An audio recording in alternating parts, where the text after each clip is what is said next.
सबको सुप्रभात। Good morning to all. आज हम सेकेंड ईयर डीएलएड के फर्स्ट चैप्टर की एक बहुत ही महत्वपूर्ण टॉपिक पर चर्चा करेंगे और वो टॉपिक है व्यवहारवाद। व्यवहारवाद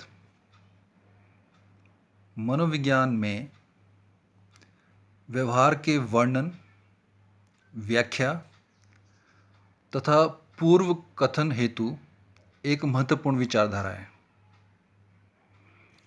ये आपको ज्ञात है फर्स्ट ईयर से ही कि मनोविज्ञान वो विषय है जिसमें हम व्यवहार का वैज्ञानिक अध्ययन करते हैं। और व्यवहार क्योंकि एक गतिशील और एक जटिल प्रक्रिया है जिसको एक साथ बहुत से कारक प्रभावित करते हैं। अतः इस जटिल प्रक्रिया तथा व्यवहार के विभिन्न पहलुओं को समझने के लिए मनोविज्ञान में बहुत सी विचारधाराओं का प्रयोग प्रचलन में है। ऐसी कुछ आधारभूत विचारधाराओं के बारे में आपने फर्स्ट ईयर में भी पढ़ा है। अगर आपको ज्ञात हो, याद हो, तो यूनिट नंबर 2 में विकास के परिप्रेक्ष्य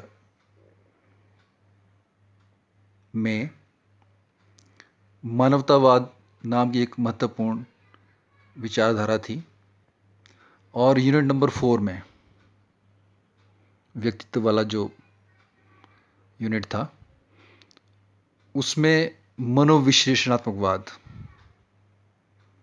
नाम की एक महत्वपूर्ण विचारधारा थी। और उसी क्रम में सेकेंड ईयर में एक और बहुत ही आधारभूत विचारधारा मनोविज्ञान की जो हम लोगों को व्यवहार को एक अलग दृष्टिकोण से समझने में सहायता प्रदान करती है, उसको सम्मिलित किया गया है और उस विचारधारा का नाम है व्यवहारवाद। तो आज हम उसी महत्वपूर्ण विचारधारा के बारे में चर्चा करेंगे। यहाँ पर कुछ बिंदु जो हैं वो लिखे गए हैं। पहला बिंदु जो है वो यही है कि व्यवहारवाद जो है मनोविज्ञान में व्यवहार के वर्णन में, उसकी व्याख्या में और उसके पूर्व कथन में एक महत्वपूर्ण विचारधारा है। व्यवहारवाद हम लोगों को व्यवहार क्या है और वो किस तरह से घटित होता है, उसके घटित होने के कारण क्या हैं और ये समझते हुए कैसे व्यवहार का अलग अलग परिस्थितियों में पूर्व कथन यानी प्रिडिक्शन किया जा सकता है, ये सब बातें समझने के लिए एक आधार उपलब्ध कराती है। और इस विचारधारा का जो आरंभ है वो 1910 के आसपास जे.बी. वाटसन, एक अमेरिकन मनोवैज्ञानिक थे, उनके द्वारा इस विचारधारा का आरंभ किया गया और उसके बाद बहुत से और प्रसिद्ध मनोवैज्ञानिक इस विचारधारा से जुड़ते गए और उन मनोवैज्ञानिकों का जो कार्य है, जो अनुसंधान है, उसको भी मनोविज्ञान में व्यवहारवाद की श्रेणी में रखा जा सकता है।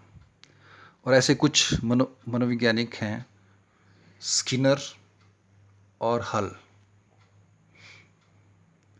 1910 में जब व्यवहारवाद का उदय हुआ तो उस समय संरचनावाद नाम की एक और विचारधारा बहुत ज़्यादा प्रचलित थी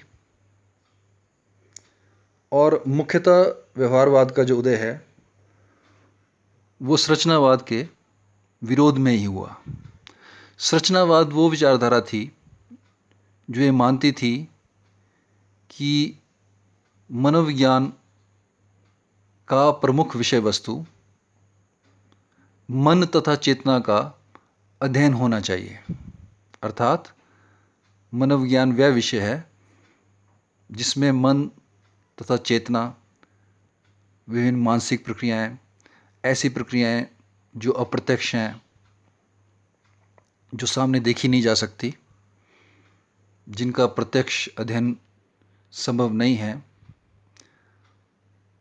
संरचनावाद के अनुसार ऐसी मानसिक प्रक्रियाएं जो हैं वो हमारे व्यवहार का आधार हैं और उन्हीं का अध्ययन मनोविज्ञान की प्रमुख विषय वस्तु है। परंतु वाटसन जो कि अमेरिकन मनोवैज्ञानिक थे, उन्होंने मनोविज्ञान की परिभाषा मानने से इनकार कर दिया।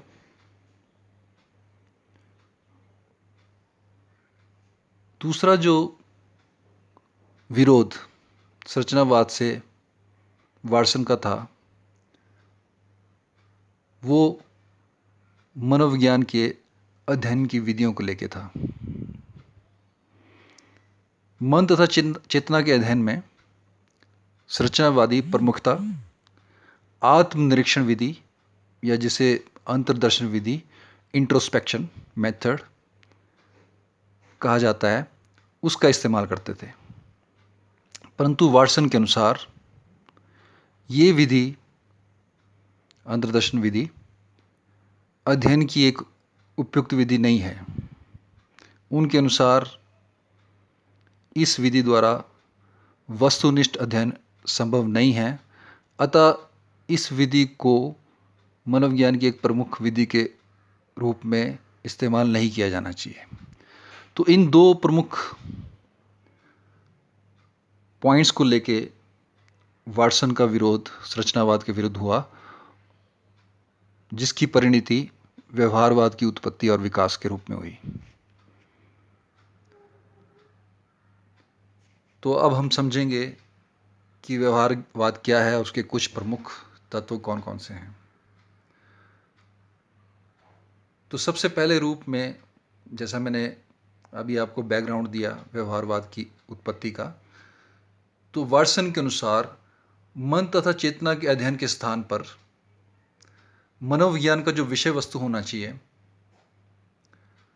वो व्यवहार के वो पहलू होने चाहिए जो प्रत्यक्ष हों, वस्तुनिष्ठ हों, मापन योग्य हों तथा सत्यापित किए जाने योग्य हों, तथा मन व चेतना प्रकार के पहलू जो कि अप्रत्यक्ष हैं, जिनका वस्तुनिष्ठ अध्ययन संभव नहीं है, जिनके सत्यापन की संभावना बहुत ही कम है, इस तरह की विषय वस्तु को मनोविज्ञान के अध्ययन की केंद्र विषय वस्तु नहीं बनाया जाना चाहिए।